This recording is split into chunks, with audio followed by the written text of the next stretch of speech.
مساء الخير، أنا إسراء وده SS Talks، ودي تاني حلقة من SS on Art.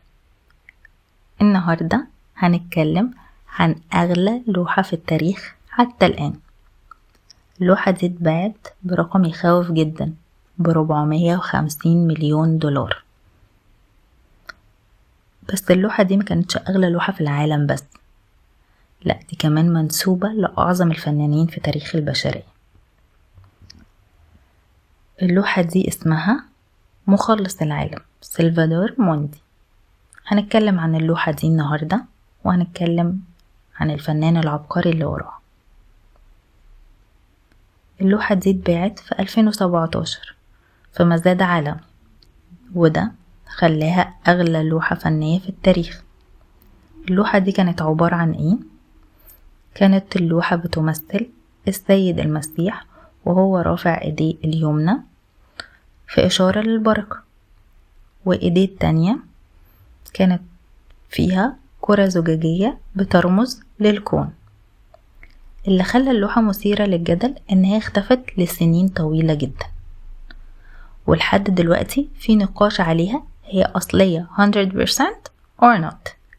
ليه؟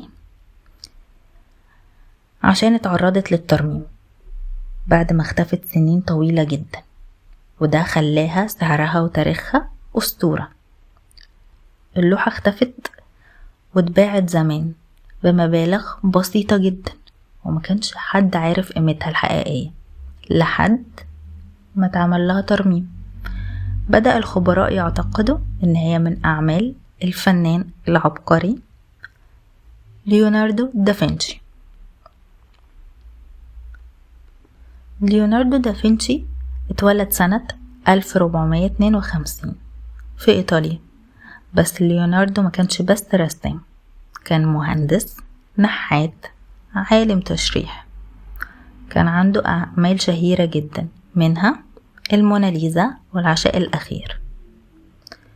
ليوناردو كان بيؤمن إن الفن والعلم لازم يمشوا مع بعض، وده كان باين جدا في تفاصيله للوحاته ودقتها الغريبة. كان بيحب التجربة، وكان فهم عميق للجسم البشري. حياته الشخصية كانت هادية وغريبة في نفس الوقت. كان بيفكر كتير جدا، كان بيكتب ملاحظاته بالعكس، وكان أحيانا ما بيكملش لوحاته، ورغم كده تأثيره على الفن والعلم لسه موجود لحد النهاردة. الفنان اتوفى سنة 1519، بس لحد دلوقتي اسمه بيتذكر من أعظم العقول البشرية. دي كانت حكاية فن وغموض وعبقرية إنسان سابق عصره. وكده احنا خلصنا حكاية النهاردة.